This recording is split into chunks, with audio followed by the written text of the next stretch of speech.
and gentlemen, I didn't even know this guy, but apparently someone who looks like Andrew Yang just burst in on this phone call. Andrew Yang, everybody, just want to say this is exactly how we rehearsed it. So just want to say salute, and we may do this again. We may not. We may just keep it in. I think. Oh, we should definitely keep it in. Yeah. This is. I just like how Andrew Yang could break into any Skype call he wants. Yes, technology. I'm like the Kool-Aid man of Skype call. I'll just bust out in and be like, oh, yeah. Is this how you burst in on Rogan's podcast? You just get like, I don't know, Rogan had on Bernie Sanders and you just walked in. Hey, guys, can we talk? Like, how'd you get in here? Well, I can do what I want. So, I would love to have somehow photobombed that particular podcast. For those of you just listening right now, Andrew Yang just appeared on our FaceTime, on our call right now. We have as our special guest Andrew Yang on the darkest timeline. So I can't. Yeah. Words can't express. Andrew, right now. thank you for hurting your career by coming on our second episode. And I like that we're such jabronis. We don't know how to bring up Andrew Yang ourselves. And Andrew Hobson, our producer, is like, hey, me and Joel are rambling so long. And Andrew said, remember to bring up Andrew Yang. And then Andrew Yang just fucking he appeared. Oh, my God. I like that. I like a guest that just break. I love that. It's perfect. So, Andrew Yang, you are, thank God that you're here on this planet. And you're an American here in our country at this crazy time. I think a lot of people tuning in thinking it's going to be a community watch back podcast. But now we have international politicians, people who ran for president, and Andrew Yang, who might single-handedly save our economy. Is that right? Possibly? Can you please? I would love to be a part of the solution. Certainly, this pandemic has accelerated many of the trends that I've been concerned about for years.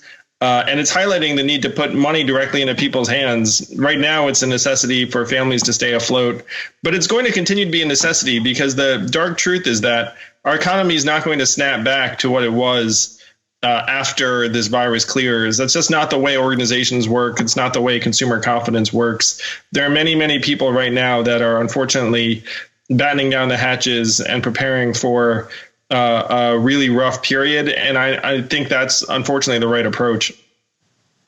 Yeah.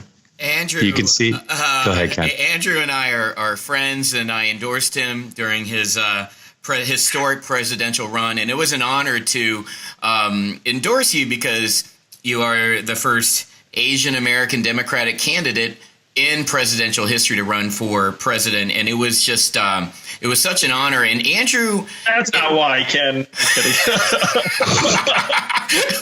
Wait, hold on, time out. Are you blaming me? Are you blaming me like I somehow ended your campaign because once I said it, then you're like, okay, campaign suspended? I'm just, it wasn't because of the Asian thing. It was because of a fundamental connection to my platform. Because I know, Ken, you would never just glom onto a campaign because of the Asian thing. No, actually, I don't think I think you're underestimating Ken. I don't think he agrees with you about anything politically. How dare you? Just because I wanted to get Donald Glover's phone number, how dare you? So I forgot his number when we saw him in November. But no, my big thing. It was funny. Andrew and I talked over the Christmas holidays, and it was fun. Like I did not want to endorse anyone without having just a consensus with my family, with my wife. And so you and I and my wife Tran, we got on a phone call, and we really Tran did a very thorough job, just kind of talking policy, talking, exactly what UBI, Universal Basic Income, is all about, talked about healthcare. We talked about so many issues for an hour. And I was thinking the whole time, both my wife and I we were just so stunned at how much time you took to talk to us and how patient you are with us. Because if anything, we asked you a lot of challenging questions, and we were really we were really just struck by how sincere you are, and how authentic you are, and just it's really just an honor, man. It really is, dude. And we've talked so many times since. It's just cool that it's just cool I can call you my friend now, man. It's just great. Well, thanks, Ken. I mean, I appreciate you and Tran digging in. And Joel, to your point, I mean, we have to start trying to prepare to rebuild our country for when this virus does clear, because it's going to need a lot of help. Things are not going to knit themselves back together. We're going to be dealing with the scars of this for quite some time. And the question is just how deep those scars run, because you can see it in some of the trends that are coming out of China and the countries that experienced the virus early on, but you see elevated divorce rates. You saw elevated levels of child abuse and domestic violence. I mean, we're putting a very benign face on people being at home, but the fact is, if you're trapped at home for weeks or even months on end, some harm develops, and it's compounding over time. Our economy, in particular, I've run organizations, and the fact is, when there's a recession, a lot of organizations make decisions that they've been putting off for a while. They're not going to hire back all of these people. I mean, if you look at it, I think Macy's just said they were furloughing the majority of their 125,000 employees. There were a lot of those employees that were on the brink anyway. And then when they make the decision to furlough 125,000, they're not going to bring back 125,000 after the store is reopened, because they're going to expect a diminished level of business. So these changes are going to be with us for a long time. I wish I had better news to report, but we have to start getting value into people's hands and rethink how our economy works very, very quickly. I mean, you were the first one to bring up universal basic income, last year. And so it was very interesting to me when the White House administration brought that up as a possibility. Mitt Romney brought that up as a possibility. And then when that was announced publicly, I texted you, and I just texted you 3 words: "You were right." And I think what I love about you is that you are a visionary, and you are in many ways ahead of your time, but talking to you on a deeper level, you're also a realist, and it's very hard, especially in the Democratic Party, to kind of merge those elements of, maybe having some more moderate fundamentals with progressive fundamentals. It's like almost an impossible marriage, but somehow you pulled it off. And I really feel that that's why you connected with so many people, and that's why you transcended party lines. It was astonishing to see how many people across the board just gravitated towards you. And I think also you weren't negative at all. You were nothing but positive, and I felt like you were. I think that's the forward thinking that a lot of people, myself included, it's hard not to be negative. And how was it on the campaign trail, just keeping up with your humanity forward philosophy? I mean, I feel like you were the only candidate in either party to do that. I still don't know how you kept that up. Ken, what's funny is on the trail, when you interact with everyday Americans in Iowa, New Hampshire, or Ohio, wherever it is, it's actually pretty easy. It's like most people that come out to see you are just interested in improving their lives and trying to make things better for their family. It actually got tougher when you dealt with the dynamics of the race, where I have to be honest, like there were folks who told me, it's like, hey, throw some rocks at people like various times, because they thought that would gin up attention, because the press is more likely to cover conflict. It's one reason why you saw on the debate stage some of the lower polling candidates, it always seemed like they tried to engage in some kind of death grip. Yeah. Yeah. And I thought there was some logic to that, but I was like, if I did that, one, it's not my natural tendency, and two, people are going to see right through it. It's going to seem just like another obvious political move, and I in particular would be terrible at it. So like it was easier on the trail, Ken, than it was in terms of debates and other parts of the race. Yeah, I find on my own lower level, I feel the same way. It's easier for me to be positive, when I'm meeting my fans and meeting my friends, and then there's certain people along the trail, the podcast trail, and you're looking at them right now that it's kind of hard not to be negative with when you're with such a deep soul that is so devoid of humanity. When your career gets going, people are gonna really love. I hate everything you stand. No, to I mean. You got embarrass famous me by showing in front your of penis Andrew Yang. jumping out of a car, and I think that's a big deal to me. And stop overlapping me. Not overlapping you, Andrew at all. Yang. You sound like a desperate candidate, Ken, who is talking attacking like this in front. I can't believe the great Andrew Yang has to deal with. Do you think if we could get the economy started by hiring an interior designer for Ken? It looks like he broke into a hotel in 1989. All right. No, but Andrew, I wanted to ask you, so what is your day like? Do your days like these days? Do you obviously wear a sport coat around the house, which is very cool. Again, just waist up. I've got gym shorts on. He's got Billabong shorts right underneath. But to do what you're doing, which is trying to fix, work out this economy for in this crazy time. So what does your day look like?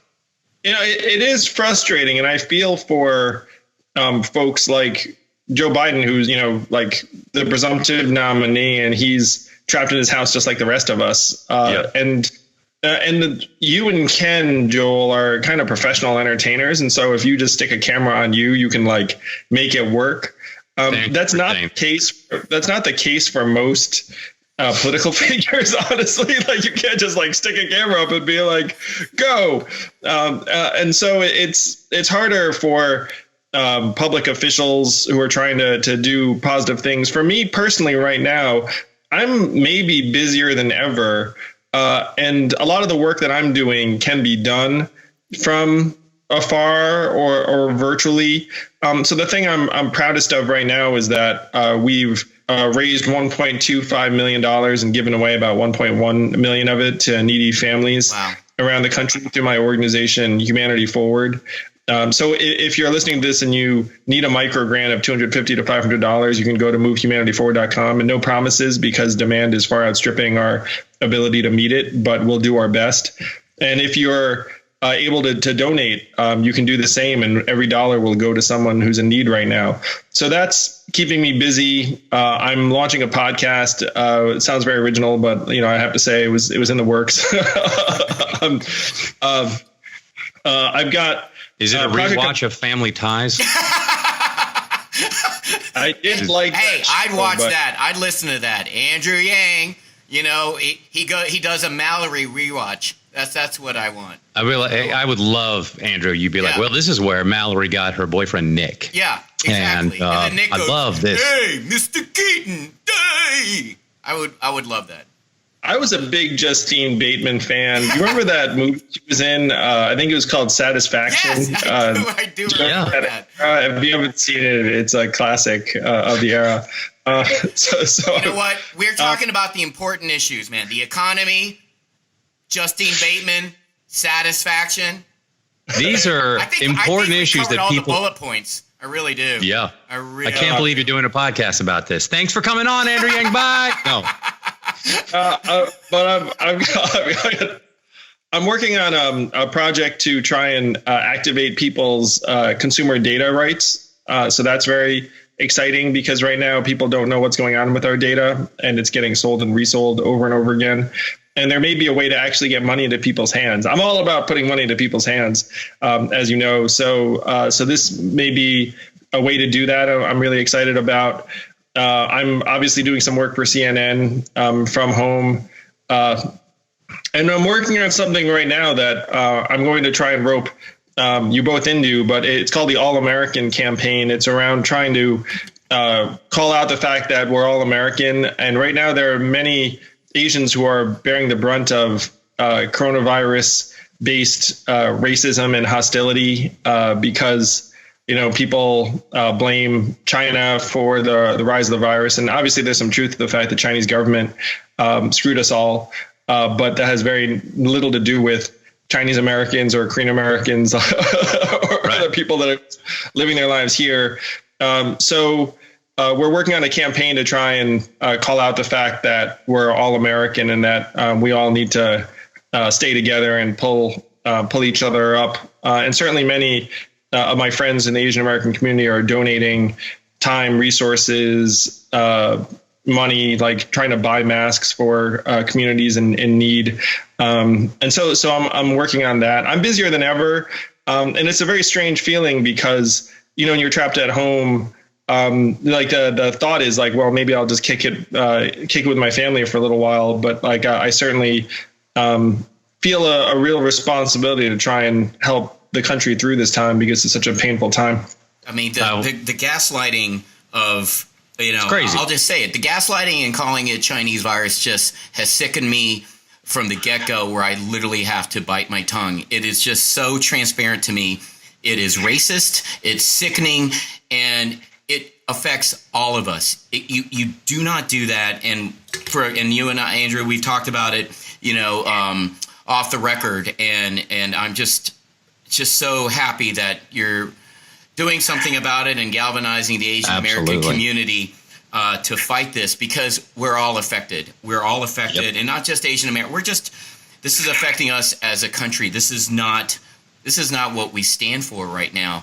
This is this is a global problem. This is a global pandemic. And as a physician, when you're seeing all of these cases in this country right now, and we are rising up that steep slope of that curve that we're trying to flatten through social distancing, as we're talking right now, estimates are growing of the death rate, and that affects all of us. And I know we all know somebody that has been affected with coronavirus, and it is to a point right now where we just got to stop gaslighting people. It's stupid. It's not helpful. It's racist, and it's insulting to our intelligence as a nation. And I am, Ken, did I tell you? I went into an urgent care 2 weeks ago, right before it got bad. I don't know if you can see. I cut my head open while I was headbutting Ken, and that's right. That's right. But I went to this urgent care and I said, "How many people?" This is right at the beginning, and I said, "How many people are calling in?" They're like, "We can't put the phone down." And then I said, "How many people are blaming Corona beer?" And as a joke, they said, "You wouldn't believe how many people are saying they're not drinking." And then voluntarily, they said numerous people have said, "Oh, and we're not going to Chinese restaurants." And I just thought, you got how ignorant, how ridiculous. It's just incredible that, and yes, and obviously the White House needs to be the first to lead the in education. And so it's a mess. Yeah, and that's what I loved about Andrew. Like you put your country over your party, and you even publicly just applauded anyone who like gravitated towards your principles and ideals, including the Trump administration, including Mitt Romney. Like what I like about you is that you gave credit where credit is due. You weren't making it a political issue. You're not even in the race anymore, and then you're just applauding people for, and willing to help out in any way you can. And that's what everyone in this country needs to do, is follow your lead and just cross party lines and just, I don't know, and just move forward together. And that, you inspire me, on that level. Yeah. The only silver lining that could come out of this time is that if we do things differently on the way out, like if we come together, if we have different kinds of solutions, like putting money directly into people's hands, which as you guys know, I've been passionate about as like the best way to help people solve their problems and improve our lives. That's my hope for this, is that this is a terrible time. Like it's almost impossible to even try and find a silver lining in it. It's so destructive and devastating on so many levels. But the hope I have is that if we come out of this willing to do things differently, willing to come together across party lines, then maybe we can do things that actually help move the country forward on the way out of this crisis. Yeah. I mean, and yeah. No. Go ahead, please. No. Why do you hate math so much? No. He likes it. That's what that's why it's on the thing. Yeah. I'm so sorry. I was got to get screwed. But does it look backwards? Because I'm, what's funny is it really was like a supporter who came up with the acronym "Make America Think Harder." A lot of the campaign was very organic and grassroots that way. But math started out as sort of humorous aside in the campaign, but it actually embodied the fact that math is nonpartisan. Like the facts don't lie, numbers don't lie. You can't wish them away, and you can't wish this virus away. This country, unfortunately, has gotten trapped in this two-party duopoly where you have like these two alternate versions of reality that are competing. And then there's this objective version of reality that like actually just out the window. And it doesn't serve any of us well if you have these two sides that are essentially will try and negate whatever the other side is doing. I have to ask you on a lighter note, why the no tie? Like on every debate state, what was your thinking behind it? Not wearing a tie to anything. I will happily lighten up, Ken. But I don't want to, be adding to what people are feeling. No, it was interesting. The first debate came up on the schedule. I hadn't been wearing a tie on the campaign trail. And so I said to the team, it's like, hey, am I wearing a tie to this thing? And so the first thing we did is we looked at the rule book. And the funny thing about the debate rule book is there's absolutely no dress code. So in theory, I could have worn an ape costume or like whatever the heck, like there was no actual rule around it. Like a Who Farted t-shirt. Yeah. So we had one. That would have been outstanding if you had decided to dress up as an ape wearing a Who Farted t-shirt. That's a humble pitch, Andrew. Next time. Next 2024. Yes, we had a number of jokes where I could go with that t-shirt and blazer look, and the t-shirts could be like an advertisement for something. And then every commercial break, I would change t-shirt. It'd be a different color and a different message. So we had all sorts of thoughts around it. But the team looked at it and said, well, look, if you haven't been wearing a tie this whole time on the trail, do you really want to put one on for the debate? And I was like, well, let's just show up without a tie, and like it'll stamp me as a non-politician. I genuinely don't like ties because I had to wear one a lot as a teenager. I went to this boarding school that had a dress code, and so I had like this long time aversion to them because as a teenager I was stuck wearing them a lot. It was like a Dead Poet Society type school.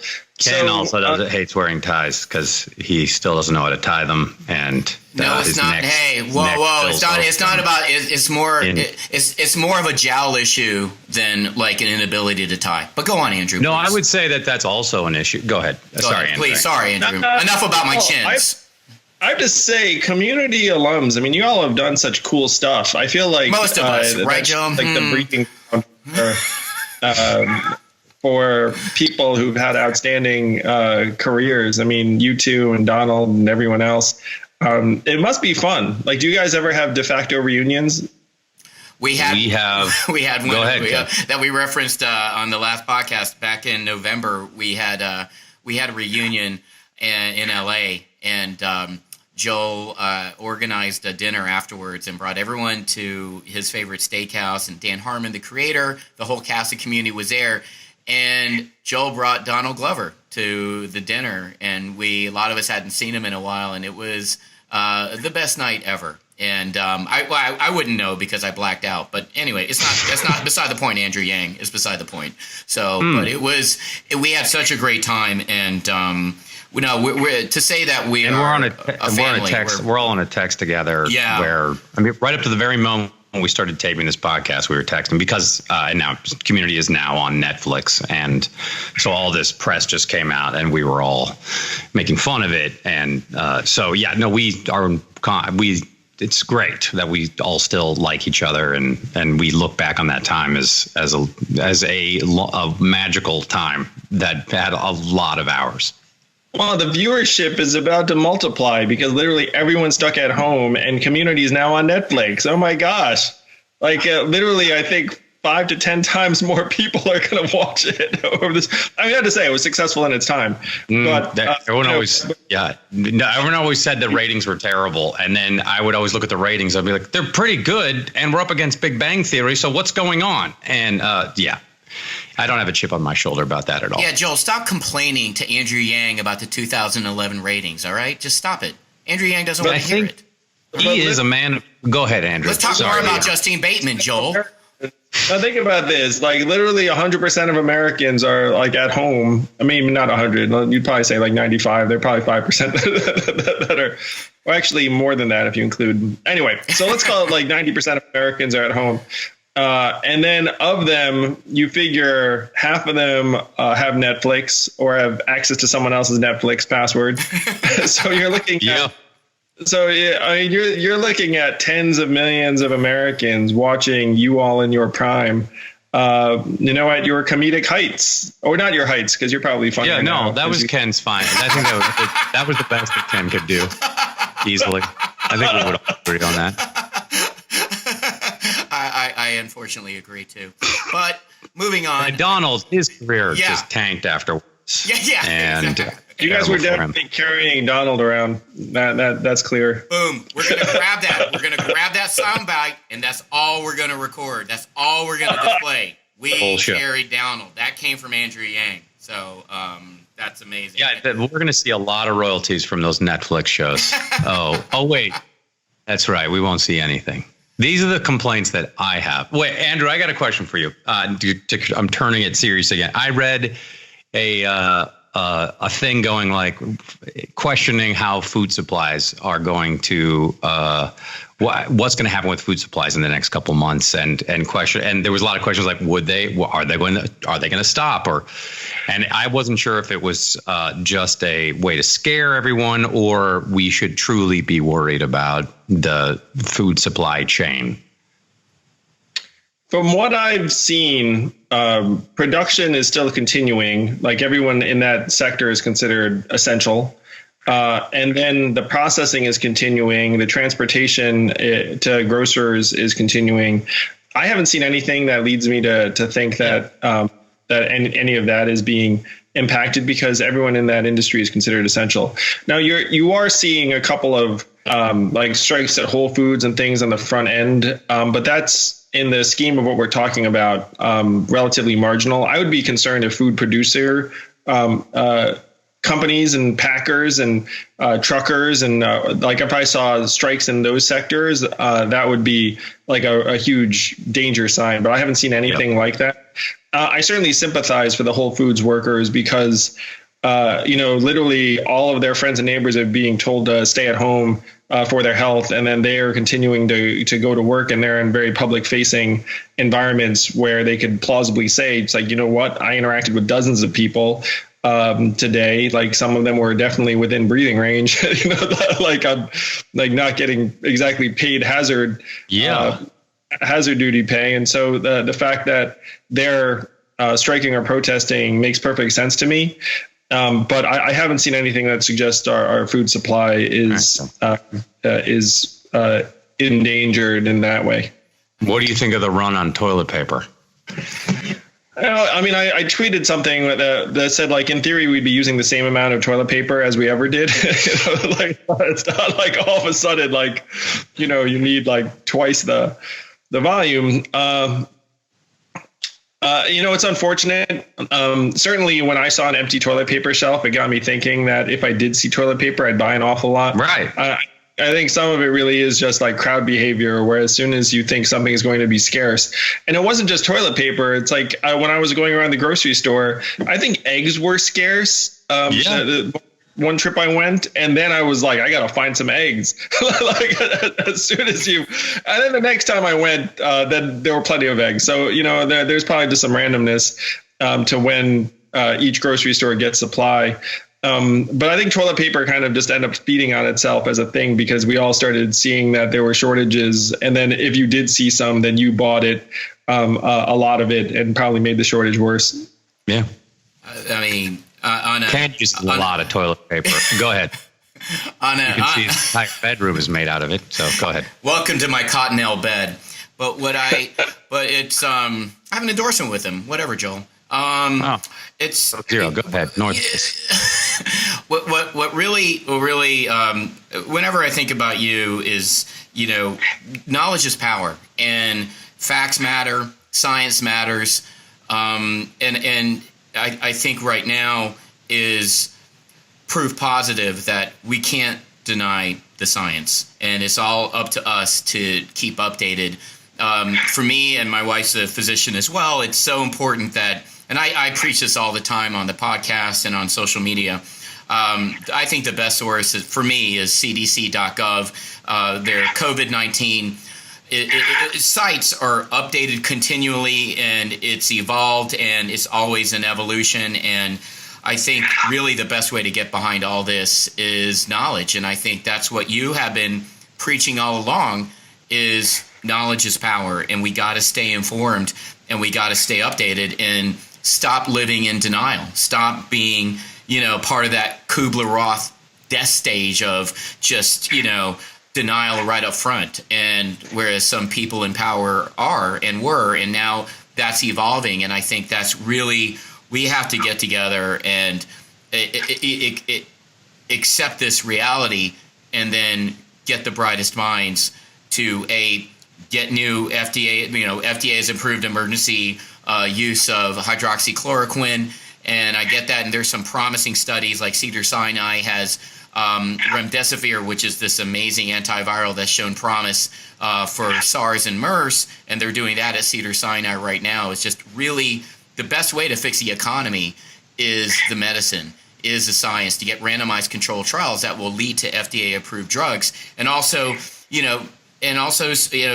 getting fast tracking a vaccine. And the promising thing is that what I've read is that the virus is not mutating, and that's good from a vaccine perspective. You can make many scientists have already sequenced the genome for the coronavirus, for COVID-19, and you can replicate that synthetically to build antibodies against. And so I think there's a lot of promising therapies out there, but we can't have disinformation. We can't have people just talking on the air, negating what someone else just said publicly. It's just ridiculous. And if that's confusing me as a former physician, I can only think of how that's confusing the whole public. And I really think we have to get on the same page, accept the science, and move forward.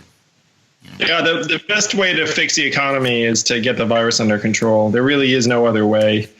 Because if you have the virus continue to recur in waves, and you have to have multiple shutdowns and the rest of it, it's going to make it impossible to have consumers feel confident about making purchases, about businesses making investments. The virus is the answer. It's the cause of the problem, and it's the cure. In terms of how we're going to get our economy actually moving in the right direction again. Anyone who thinks we're going to reopen things while we're dealing with the virus, to me, is wrongheaded. Yeah, but there's going to be a vaccine, obviously. There is the end game here is that there will be one. Just the question is when, but yeah, there will be a vaccine. It will be effective in the vast majority of cases. Really, the question is how long it takes us to get there, what happens between now and then. Whether the distribution, whether its effectiveness is where it needs to be. So there are some risks with you kind of take a vaccine that maybe hasn't been vetted as thoroughly or isn't as effective, and then we try and distribute it maybe sooner than it's is optimal. I mean, the longest time frames I've seen are in like and this is actually not even long. This is actually pretty fast. And Ken might have better information than me on this. It's like an 18-month time frame is like is what people. That's what they say is an 18-month time frame at the earliest, and it's I was explaining to a friend of mine who is a director in terms of in movies, like how this works. It really is just kind of, you have to, like in building a script, you have to write a rough draft, you have to write an outline, you have to write a story document. There's so many levels to getting, let's say, a polished script, ready to shoot, and there's at least 20 thorough vettings that are going on internally. And it's the same way, and then some, in medicine, because you have to make sure, A, that it's safe, because as a physician, do no harm, whether it's a medication, whether it's a vaccine. And then you have to test its efficacy to see if it works and how well does it work. And then you have to combine all those things and to see how it can be mass distributed. And I think that's what makes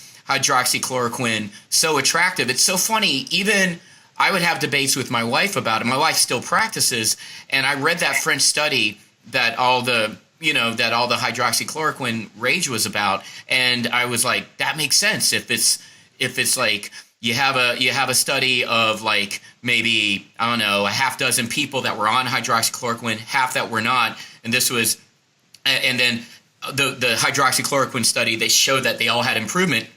What Sanjay Gupta on CNN accurately pointed out, 6 people dropped out of that study. 1 person died. Some of those people couldn't even handle the medication. So if you look at it's too small a sample size to say that's effective. Does it show potential? As Deborah Burke said, yes, it shows potential. It shows promise, but we need a larger control trial, and those studies are undergoing right now. And not to mention that they're with the vaccine. There's a trial in Seattle that I love that is that I saw on MSNBC someone being interviewed, and to me that vaccine trial takes weeks to figure if that even works. So if that takes weeks on a small half dozen people enrolled in a vaccine trial locally, think about it on a national scale. It could take years. Well, one thing we would definitely need is a faster way to say hydroxychloroquine. We'd have to call it the Drox or something like that. Oh, that's what we need to trademark. You, me, and Joel. We just call the Drox. Sounds good. Yeah. Can you smell what the Drox is cooking? Maybe have a T-shirt that does that. I feel like you can put that on your ape suit in 2024. Just a thought. You don't have to say yes. Fine. All right.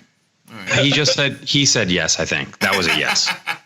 Maybe they'll see this podcast. They'll change the rules for the 2024 debates. They'll be like, we might want to put in some dress code. Hey, the DNC is bumping on the ape suit, and then you're like, well, Ken suggested it, and they're like, yeah, we know. So let's just not do that anymore. But Andrew, I just want to thank you for taking the time to come to talk to us, and thank you for continuing to inspire us. And please follow Andrew Yang on social media, and what he's doing right now, I say is even more significant, because right now he is making a difference on all levels and on all platforms and of all races. And I just want to thank you for just sharing your time and energies with us, and much love to Evelyn and your beautiful family. And just thank you. Hopefully we can reconvene under better circumstances and in person, and then we can talk together without Joel. No. I think he was excited to come on the podcast because of me, because he loved The Great Indoors, even though in one season. But Andrew, what's the name when does the podcast start? The podcast will be launching in the first week of May, we think. It's called Yang Speaks, and we're really excited about it. Joel, would love to have you on. I know Ken's going to be on sometime early on. Van Jones, Crystal Ball, Albert Wenger, who's like a futurist who's putting money up for a universal basic income trial. So that there are a lot of really exciting things that we can do. I ran for president because I had a vision of both the problems and solutions. And one thing I'll say is that we can actually start working on some of these solutions independent of government. I mean, certainly, I think government has to play a huge role in solving some of the biggest problems of our time. That's why I ran. But I'm an action-oriented person. I'm certainly not just going to wait around. And there are things that we can do to improve our own lives and start solving these problems right now. Really appreciate you both. And what's the charity again, Andrew? The charity is Humanity Forward. And every dollar that gets donated to our coronavirus relief fund gets given to an American family in need. Right. Again, we're up to 1.25 million. And if anyone wants to donate, please do go to movehumanityforward.com. Hopefully the name speaks for itself, but we have to just keep moving our people in the right direction, even in these dark times. Or especially in these dark times. So thank you for this opportunity. And Joel, fan of yours, look forward to hopefully having a conversation with you in the days ahead, either in person or if it's in this context remotely. I appreciate the heck out of you guys. Be safe out. I'd love to come on the show and contribute nothing because you guys are way smarter. Love you, Andrew. Run for mayor. Run for mayor. Run for mayor of New York City. Andrew, sorry. I don't know how Andrew that Yang, came out. everybody. Yeah. Sir Andrew Yang. I just knighted him. Thank you, Andrew. Love you. Put the money in our hands. Put the money in our hands. Put the money in our hands. Put the money in our hands. Can we afford it? Yes. Will it cause inflation? No. Is it awesome? Yes. Is anyone trying to make it happen? Yeah, that guy.